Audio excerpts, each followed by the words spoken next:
ನಮಸ್ಕಾರ ಸ್ನೇಹಿತರೆ, ಈ ವಿಡಿಯೋದಲ್ಲಿ ನಾವು ನಾರ್ಥ್ರೋಪ್ ಫ್ರೈ ಅವರು ಬರೆದ ಒಂದು ಎಸ್ಸೆಯ ಕುರಿತು ನೋಡೋಣ. ಈ ಎಸ್ಸೆಯ ಹೆಸರು ಆರ್ಕಿಟೈಪ್ಸ್ ಆಫ್ ಲಿಟ್ರೇಚರ್. ಎಸ್ಸೆಯನ್ನು ನೋಡುವ ಮೊದಲು ಕೃತಿಕಾರರಾದ ನಾರ್ಥ್ರೋಪ್ ಫ್ರೈ ಅವರ ಕುರಿತು ಒಂದಷ್ಟು ಮಾಹಿತಿ ನೋಡೋಣ. ಇವರು ಕೆನಡಿಯನ್ ಲಿಟರರಿ ಕ್ರಿಟಿಕ್ ಹಾಗೂ ಥಿಯರಿಸ್ಟ್ ಆಗಿದ್ದಾರೆ. ಇವರು ಗ್ಯಾರಿಸನ್ ಮೆಂಟಾಲಿಟಿ ಎನ್ನುವ ಹೊಸ ಪದವನ್ನು ಅವರ ಪ್ರಬಂಧದಲ್ಲಿ ಪ್ರಥಮ ಬಾರಿಗೆ ಬಳಸಿದರು.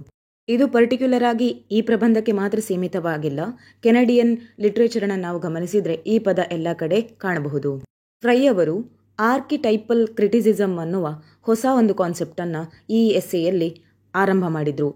ಅದು ಈ ಎಸ್ಸೆಯ ಮುಖ್ಯ ಪಾಯಿಂಟ್ ಕೂಡ ಆಗಿದೆ. ಫ್ರೈ ಅವರು ಅನಾಟಮಿ ಆಫ್ ಕ್ರಿಟಿಸಿಸಮ್ ಅನ್ನುವ ಪುಸ್ತಕವನ್ನು ಪಬ್ಲಿಷ್ ಮಾಡ್ತಾರೆ. ಅದರಲ್ಲಿ ನಾವೀಗ ನೋಡ್ತಾ ಇರುವ ಆರ್ಕಿಟೈಪ್ಸ್ ಆಫ್ ಲಿಟ್ರೇಚರ್ ಅನ್ನುವ ಪ್ರಬಂಧದ ವಿಷಯಗಳನ್ನೇ ಮೆನ್ಷನ್ ಮಾಡಿದ್ದಾರೆ. ಈ ಆರ್ಕಿಟೈಪ್ಸ್ ಆಫ್ ಲಿಟ್ರೇಚರ್ ಅನ್ನೋದು ಒಂದು ಬೇಸಿಕ್ ಥಿಯರಿ ಆಗಿತ್ತು. ಹಾಗೆ ಇದು ಒಂದು ಜನರಲ್ ಮ್ಯಾನರಲ್ಲಿತ್ತು. ಅದನ್ನು ತುಂಬ ಡೆವಲಪ್ ಮಾಡಿ ಇಂಪ್ರೊವೈಸ್ ವರ್ಷನ್ ಮಾಡಿ ಅವರು ತನ್ನ ಪುಸ್ತಕವಾದ ಅನಾಟಮಿ ಆಫ್ ಕ್ರಿಟಿಸಿಸಮ್ ಅನ್ನುವ ಪುಸ್ತಕದಲ್ಲಿ ಮತ್ತೆ ಪಬ್ಲಿಷ್ ಮಾಡ್ತಾರೆ. ಹಾಗಾಗಿ ಇದನ್ನು ಪ್ರೀಕರ್ಸರ್ ಎಸ್ಸೆ ಎಂದು ಕರೀಬಹುದು. ಹಾಗಂದರೆ ಆಲ್ರೆಡಿ ಈ ಇನ್ಫಾರ್ಮೇಷನ್ನ ಒಂದು ಕಡೆ ಯೂಸ್ ಮಾಡಿದ್ದಾರೆ, ಅದನ್ನು ಡೆವಲಪ್ ಮಾಡಿ ಇನ್ನೊಂದು ಬುಕ್ಕಲ್ಲಿ ಪಬ್ಲಿಷ್ ಮಾಡಿರೋದ್ರಿಂದ ಹಾಗೆ ಹೇಳುತ್ತಾರೆ. ಆರ್ಕಿಟೈಪಲ್ ಕ್ರಿಟಿಸಿಸಮ್ ಅನ್ನುವ ವರ್ಡನ್ನು ಮೊದಲ ಬಾರಿಗೆ ಯೂಸ್ ಮಾಡಿದವರು ನಾರ್ಥ್ರೋಪ್ ಫ್ರೈ ಅವರೇನೂ ಅಲ್ಲ. ಅದಕ್ಕಿಂತ ಮೊದಲೇ ಆರ್ಕಿಟೈಪಲ್ ಪ್ಯಾಟರ್ನ್ಸ್ ಇನ್ ಪೋಯೆಟ್ರಿ ಅನ್ನುವ ಒಂದು ಕೃತಿಯನ್ನು ಮೌದ್ ಬಾಡ್ಕಿನ್ ಅವರು ಬರೆದಿದ್ದರು. ಆದರೆ ಫ್ರೈಯರ್ ಯಾವಾಗ ಆರ್ಕಿಟೈಪಲ್ ಕ್ರಿಟಿಸಿಸಮನ್ನು ಅವರ ತನ್ನ ಕೃತಿಯಲ್ಲಿ ಬಳಸ್ತಾರೆ, ಆಗ ಕಾನ್ಸೆಪ್ಟ್ ತುಂಬ ಪ್ರಸಿದ್ಧಿಯನ್ನು ಪಡೆಯಿತು. ಈ ಫ್ರೈಯರ್ಸ್ ಅವರ ಈ ಎಸ್ಸೆ ತುಂಬ ಇಂಪಾರ್ಟೆಂಟ್ ಪಾತ್ರವನ್ನು ವಹಿಸ್ತದೆ. ಬನ್ನಿ ನೋಡೋಣ ಎಸ್ಸೆಯನ್ನು. ನೀವೇನು ನಮ್ಮ ಚಾನಲ್ ಸಬ್ಸ್ಕ್ರೈಬ್ ಮಾಡಿಲ್ಲ ಅಂದರೆ ದಯವಿಟ್ಟು ಚಾನಲ್ ಸಬ್ಸ್ಕ್ರೈಬ್ ಮಾಡೋದನ್ನು ಮರಿಬೇಡಿ. ಈ ಎಸ್ಸೆ ಬೇಸಿಕಲಿ ನಮಗೆ ಹೇಳೋದೇನೆಂದರೆ ಆರ್ಕಿಟೈಪ್ಸ್ ಅಂದರೆ ಏನು ಹಾಗೂ ಆರ್ಕಿಟೈಪಲ್ ಕ್ರಿಟಿಸಿಸಮ್ ಅಂದರೆ ಏನು ಅನ್ನೋದನ್ನು ತಿಳಿಸ್ತದೆ. ಅವರು ಪ್ರಬಂಧವನ್ನು ಆರ್ಕಿಟೈಪಲ್ ಕ್ರಿಟಿಸಿಸಮ್ ಅನ್ನೋ ಕಾನ್ಸೆಪ್ಟನ್ನು ಎಕ್ಸ್ಪ್ಲೇನ್ ಮಾಡೋದ್ರೊಂದಿಗೆ ಆರಂಭ ಮಾಡ್ತಾರೆ. ಮೊದಲು ಆರ್ಕಿಟೈಪ್ ಅಂದರೆ ಏನು ಅಂತ ನೋಡೋಣ. ಆರ್ಕಿಟೈಪ್ ಅನ್ನೋ ವರ್ಡ್ ಎರಡು ಗ್ರೀಕ್ ವರ್ಡಿಂದ ಹುಟ್ಟಿದೆ. ಮೊದಲನೇದು ಆರ್ಕೆ ಅಂದರೆ ಬಿಗಿನಿಂಗ್, ಟೈಪೋಸ್ ಅಂದರೆ ಮಾಡೆಲ್. ಆರ್ಕೆ ಮತ್ತು ಟೈಪೋಸ್ ಎರಡು ಒಟ್ಟಿಗೆ ಸೇರಿದಾಗ ಬಿಗಿನಿಂಗ್ ಮಾಡೆಲ್ ಅಂತ ಆಗುತ್ತದೆ. ಆರ್ಕಿಟೈಪ್ ಅಂದರೆ ಬಿಗಿನಿಂಗ್ ಮಾಡೆಲ್ ಅಥವಾ ಅದೊಂದು ಪ್ಯಾಟರ್ನ್ ಎಂದು ಅರ್ಥವನ್ನು ಕೊಡುತ್ತದೆ.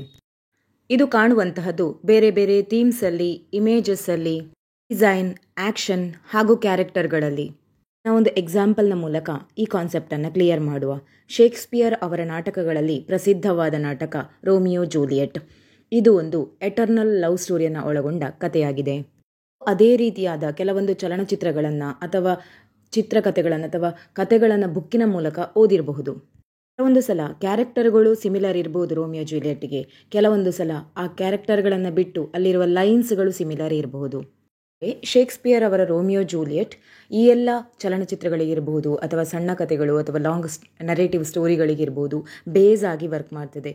ಇದನ್ನು ರೀಕರೆಂಟ್ ಆಗಿ ಅಥವಾ ಪುನಃ ಪುನಃ ರಿಪೀಟೆಡ್ಲಿ ನಾವು ಬೇರೆ ಬೇರೆ ಸ್ಟೋರೀಸಲ್ಲಿ ಯೂಸ್ ಮಾಡ್ತಾ ಇದ್ದೇವೆ. ಅನೇಕ ವರ್ಷಗಳಿಂದ ಇದು ನಡೀತಾನೆ ಇದೆ. ಇದನ್ನೇ ನಾವು ಆರ್ಕಿಟೈಪ್ಸ್ ಅಂತ ಕರಿತೇವೆ. ಈಗ ನಾವು ಆರ್ಕಿಟೈಪ್ಸ್ ನೋಡೋದಾದರೆ ಈ ಒರಿಜಿನ್ ಆಫ್ ಆರ್ಕಿಟೈಪ್ಸ್ ಅನ್ನೋದು ತುಂಬ ಏನ್ಷಿಯಂಟ್ ಟೈಮಿಂದ ನಡೀತಾ ಬಂದಿದೆ. ಈಗ ನಮಗೆ ಗೊತ್ತಾಯಿತು ಏನಂದರೆ ಆರ್ಕಿಟೈಪ್ಸ್ ಅನ್ನೋದು ಒಂದು ರೀಕರೆಂಟ್ ಆಗಿ ರಿಪೀಟೆಡ್ ಆಗಿ ಯೂಸ್ ಮಾಡುವ ಇಮೇಜಸ್ ಇರಬಹುದು, ಕ್ಯಾರೆಕ್ಟರ್ಸ್ ಇರ್ಬೋದು, ಆ್ಯಕ್ಷನ್ಸ್ ಇರ್ಬೋದು, ಸ್ಟೋರೀಸ್ ಇರ್ಬೋದು. ಇವೆಲ್ಲವನ್ನು ನಾವು ಆರ್ಕಿಟೈಪ್ಸ್ ಅಂತ ಕರಿತೇವೆ. ಇದೊಂದು ಐಡೆಂಟಿಫೈಯಬಲ್ ಕಾನ್ಸೆಪ್ಟ್ ಆಗಿದೆ. ಎಲ್ಲೆಲ್ಲ ಅಂದರೆ ಬೇರೆ ಬೇರೆ ಲಿಟ್ರೇಚರಲ್ಲಿ, ಮಿತ್ಸಲ್ಲಿ, ಹಾಗೆ ಡ್ರೀಮ್ಸಲ್ಲಿ ಕೂಡ. ಈಗ ಆರ್ಕಿಟೈಪ್ ಕುರಿತಾದ ಕೆಲವೊಂದು ಎಕ್ಸಾಂಪಲ್ಸನ್ನು ನೋಡೋಣ. ನಾವು ಕೆಲವೊಂದು ಸ್ಟೋರಿಗಳಲ್ಲಿ ನೋಡಿದರೆ ಮುಖ್ಯವಾಗಿ ಕ್ಯಾರೆಕ್ಟರ್ಸನ್ನು ಗಮನಿಸೋದಿದ್ರೆ ಹೀರೋ ಇರ್ಬೋದು, ಆ ವೈಸ್ ಮ್ಯಾನ್ ಇರಬಹುದು ಅಥವಾ ಕ್ರಾಸ್ ಮಾರ್ಕ್ ಹಾಕಿರುವಂತಹ ಲವರ್ಸ್ ಇರಬಹುದು. ಇದೆಲ್ಲ ರಿಪೀಟೆಡ್ ಆಗಿ ನಾವು ಬೇರೆ ಬೇರೆ ಸ್ಟೋರಿಗಳಲ್ಲಿ ಸೇಮ್ ಕ್ಯಾರೆಕ್ಟರನ್ನು ನೋಡ್ತೇವೆ. ಇಂತಹ ರಿಪೀಟೆಡ್ ಯೂಸೇಜನ್ನೇ ನಾವು ಆರ್ಕಿಟೈಪ್ಸ್ ಅಂತ ಕರೆಯೋದು. ಥೀಮ್ಸ್ ಆಗಿ ನೋಡೋದಿದ್ರೆ quest, birth and death. Symbols ಆಗಿ ನೋಡೋದಿದ್ರೆ water, light and desert, red, green and black. Quest myth ಅಂದರೆ ಹೀರೋ ಅಥವಾ ಪ್ರೊಟಗಾನಿಸ್ಟ್ ಯಾರಿರ್ತಾರೆ ಸ್ಟೋರಿಯಲ್ಲಿ ಅವರು ಒಂದು ಸರ್ಚನ್ನು, ಒಂದು ಟ್ರುತ್ತನ್ನು ಹುಡುಕುವ ಹುಡುಕಾಟದಲ್ಲಿ ತುಂಬ ಒದ್ದಾಟವನ್ನು ಮಾಡ್ತಾರೆ. The myth of the Fisher king. ನಮಗೆ ಆರ್ಕಿಟೈಪ್ ಅಂದರೆ ಏನು ಅನ್ನುವ ಐಡಿಯಾ ಬಂದಿರ್ತದೆ.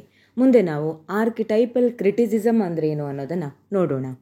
ಆರ್ಕಿಟೈಪಲ್ ಕ್ರಿಟಿಸಿಸಮ್ ಅಂದರೆ ಇದು ಟೆಕ್ಸ್ಟನ್ನು ಇಂಟರ್ಪ್ರೆಟ್ ಮಾಡ್ತದೆ, ಕ್ರಿಟಿಸೈಸ್ ಮಾಡ್ತದೆ, ಅನಲೈಸ್ ಮಾಡ್ತದೆ.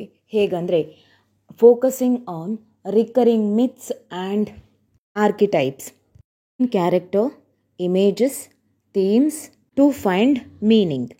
ಮುಖ್ಯವಾಗಿ ಆರ್ಕಿಟೈಪಲ್ ಕ್ರಿಟಿಸಿಸಮ್ ಅಂದರೆ ಒಂದು ವರ್ಕಲ್ಲಿ, ಒಂದು ಲಿಟ್ರರಿ ವರ್ಕಲ್ಲಿ ಇರುವಂತಹ ಬೇರೆ ಬೇರೆ ಆರ್ಕಿಟೈಪಲ್ ಮಿತ್ಸ್ ಇರ್ಬೋದು ಅಥವಾ ಆರ್ಕಿಟೈಪ್ಸ್ ಇರ್ಬೋದು, ಎಲ್ಲವನ್ನು ಹುಡುಕಿ ಅಥವಾ ಬೇರೆ ಬೇರೆ ಕ್ಯಾರೆಕ್ಟರ್ಸ್ಗಳು ರಿಪೀಟೆಡ್ ಆಗಿರುವಂತಹದ್ದಿರ್ಬೋದು, ಎಲ್ಲವನ್ನು ಹುಡುಕಿ ಅದನ್ನು ಕ್ರಿಟಿಸೈಸ್ ಮಾಡುವಂತಹದ್ದು.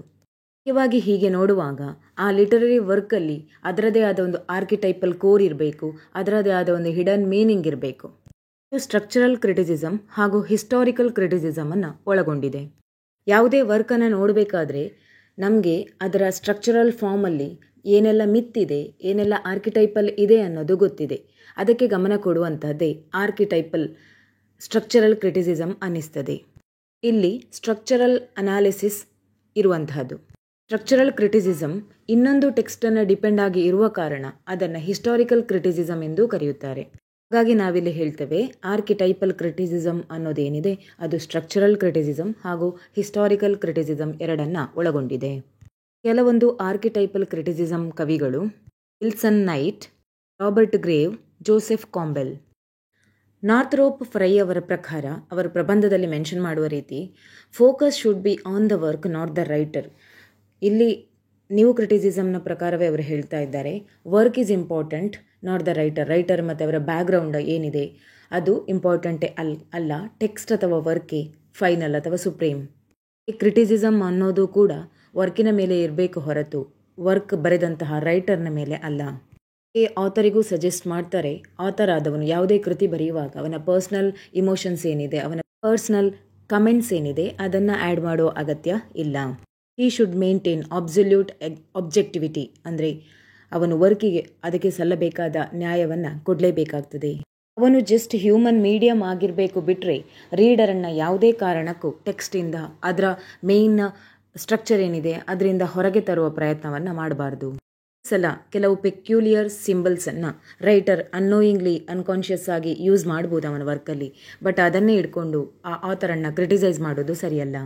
ಕ್ರಿಟಿಸಿಸಮ್ ಅನ್ನೋದು ರೈಟರ್ನ ಬಯೋಗ್ರಫಿಗೆ ಮಾತ್ರ ರಿಲೇಟ್ ಆಗಿರುವುದಿಲ್ಲ. ಆರ್ಕಿಟೈಪಲ್ ಕ್ರಿಟಿಸಿಸಮ್ ಅನ್ನೋದು ಮೇಯ್ನ್ ಆಗಿ ಒಂದು ವರ್ಕಿನ ಸ್ಟ್ರಕ್ಚರ್ನ ಮೇಲೆ ಡಿಪೆಂಡ್ ಆಗಿದೆ. ಫ್ರೈ ಅವರು ಒಪಿನಿಯನ್ ಮಾಡ್ತಾರೆ ಏನಂದರೆ, ಯಾವುದೇ ಒಂದು ಲಿಟರರಿ ವರ್ಕ್ ಅನ್ನೋದು ಅದರ ಸ್ಟಡಿ ಯಾವತ್ತೂ ಐಸೋಲೇಷನಲ್ಲಿ ಆಗಿರಬಾರ್ದು. ಕ್ರಿಟಿಸಿಸಮಲ್ಲಿ ನಾವು ನೋಡೋದಿದ್ರೆ ಒಂದು ವರ್ಕನ್ನು ಸಪರೇಟಾಗಿ ಸ್ಟಡಿ ಮಾಡ್ತಾ ಹೋಗ್ತಾರೆ. ಆದರೆ ಫ್ರೈ ಅವರ ಪ್ರಕಾರ ಈ ಆರ್ಕಿಟೈಪಲ್ ಕ್ರಿಟಿಸಿಸಮ್ನಲ್ಲಿ ಒಂದು ವರ್ಕನ್ನು ಸಪರೇಟಾಗಿ ಬೇರೆ ವರ್ಕಿಂದ ಐಸೋಲೇಟ್ ಮಾಡಿ ಸ್ಟಡಿ ಮಾಡೋದಲ್ಲ, ಆ ವರ್ಕಿನ ಒಟ್ಟಿಗೆ ಇಟ್ಟು ಸ್ಟಡಿ ಮಾಡೋದು ಅಗತ್ಯ ಇದೆ ಅಂತ ಹೇಳ್ತಾರೆ. ಮುಂದೆ ಫ್ರೈ ಅವರು ಎರಡು ರೀತಿಯ ಅಪ್ರೋಚನ್ನು ಹೇಳ್ತಾರೆ. ಒಂದು ಇಂಡಕ್ಟಿವ್ ಅಪ್ರೋಚ್, ಇನ್ನೊಂದು ಡಿಡಕ್ಟಿವ್ ಅಪ್ರೋಚ್. ಇಂಡಕ್ಟಿವ್ ಅಪ್ರೋಚ್ ಅಂದರೆ ಒಂದು ಕೃತಿಯಲ್ಲಿರುವ ಪರ್ಟಿಕ್ಯುಲರ್ ಟ್ರುತ್ ಏನಿದೆ ಅದನ್ನು ಒಂದು ಜನರಲ್ ಟ್ರುತ್ ಆಗಿ ಕನ್ವರ್ಟ್ ಮಾಡೋದು. ಫಾರ್ ಎಕ್ಸಾಂಪಲ್, ಒಥೆಲೋ ನಾಟಕದಲ್ಲಿದ್ದಂತಹ ಜಲಸ್ ಫೀಲ್ ಹೀರೋಗೆ ತೊಂದರೆಯನ್ನು ಮಾಡ್ತದೆ. ಅದೇ ರೀತಿ ಇದೊಂದು ಪರ್ಟಿಕ್ಯುಲರ್ ಟ್ರುತ್, ಅದನ್ನು ಜನರಲೈಸ್ ಮಾಡೋದು ಅಂದರೆ ಜಲಸ್ ಫೀಲ್ ಆಲ್ವೇಸ್ ಡೇಂಜರಸ್ ಅನ್ನೋದು ಜನರಲೈಸ್ ಆದ ಟ್ರುತ್. ನಾವು ಇಂಡಕ್ಟಿವ್ ಅಪ್ರೋಚ್ ಅಂತ ಕರಿತೇವೆ. ಇಂಡಕ್ಟಿವ್ ಅಪ್ರೋಚ್ ಅಂದರೆ ಇದರ ಕರೆಕ್ಟ್ ಆಪೋಸಿಟ್ ಇರ್ತದೆ. ಪರ್ಟಿಕ್ಯುಲರಿಂದ ಜನರಲ್ಗೆ ಹೋಗೋ ಬದಲು ಜನರಲ್ ಟು ಪರ್ಟಿಕ್ಯುಲರ್ ಅಂತ ಅನಿಸ್ತದೆ. ಕ್ರಿಟಿಸಿಸಮ್ನ ಮುಖ್ಯ ಉದ್ದೇಶ ಬಂದು ಇಂಡಕ್ಟಿವ್ ಅಪ್ರೋಚನ್ನು ಜಾಸ್ತಿ ಯೂಸ್ ಮಾಡುವಂತಹದ್ದು, ಅಂದರೆ ಪರ್ಟಿಕ್ಯುಲರ್ ಟ್ರುತ್ತಿಂದ ಜನರಲ್ ಟ್ರುತ್ತಿಗೆ ಬರುವಂತಹದ್ದು. ನಾವು ಯೂಸ್ ಮಾಡುವ ನ್ಯಾಚುರಲ್ ಪ್ಯಾಟರ್ನಿಂದ ಒಂದಷ್ಟು ಮಿತ್ಗಳು ಕ್ರಿಯೇಟ್ ಆಗಿದೆ. ಅವುಗಳೇನು ಅಂದರೆ, ಬಂದು nature is governed by pattern, seasons, water cycles etcetera. Second point, humanise natural phenomena through rituals. ಬೇರೆ ಬೇರೆ ರಿಚುವಲ್ಸ್ಗಳ ಮೂಲಕ ನ್ಯಾಚುರಲ್ ಫಿನಾಮಿನಾಗಳು ಏನು ನಮ್ಮ ನೇಚರಲ್ಲಿ ಆಗ್ತದೆ ಅದನ್ನು ನಮಗೆ ಬೇಕಾದಾಗೆ ಮಾನವನ ಅಗತ್ಯಕ್ಕೆ ತಕ್ಕಂತೆ ಬದಲಾಯಿಸುವಂತಹದ್ದು. ಫಾರ್ ಎಕ್ಸಾಂಪಲ್, ನಮ್ಮ ಜನಪದೀಯ ಕೆಲವೊಂದು ಸಂಪ್ರದಾಯಗಳನ್ನು ನೋಡಿದರೆ ಅವುಗಳು ನೇಚರ್ನ ಒಟ್ಟಿಗೆ ಮಾನವನ ಒಳಗೊಳ್ಳುವಿಕೆಯನ್ನು ವಿವರಿಸ್ತದೆ. ಕೆಲವೊಂದು ಸಾಂಗ್ಸನ್ನು ಹಾಡುವಂಥದ್ದಿರ್ಬೋದು, ಹಾರ್ವೆಸ್ಟ್ ಮಾಡುವಾಗ ಇವುಗಳೆಲ್ಲ ನೇಚರ್ನೊಂದಿಗೆ ಮಾನವ ಹೇಗೆ ಬೆಸೆದುಕೊಂಡಿದ್ದಾನೆ ಅಂತ ಹೇಳ್ತದೆ. ಕವಿಯ ಪ್ರಕಾರ ಇವುಗಳೆಲ್ಲ ಒಂದು ಮಿತ್ಸ್. ಈ ಮಿತ್ತುಗಳೇ ಮುಂದೆ ಬೇರೆ ಬೇರೆ ಲಿಟರರಿ ಫಾರ್ಮಿಗೆ ಲೀಡ್ ಮಾಡಿಕೊಡ್ತದೆ. ಮುಂದೆ ಕವಿ ಈ ಮಿತ್ತನ್ನು 4 ಕೆಟಗರಿಯಾಗಿ ಡಿವೈಡ್ ಮಾಡ್ತಾರೆ.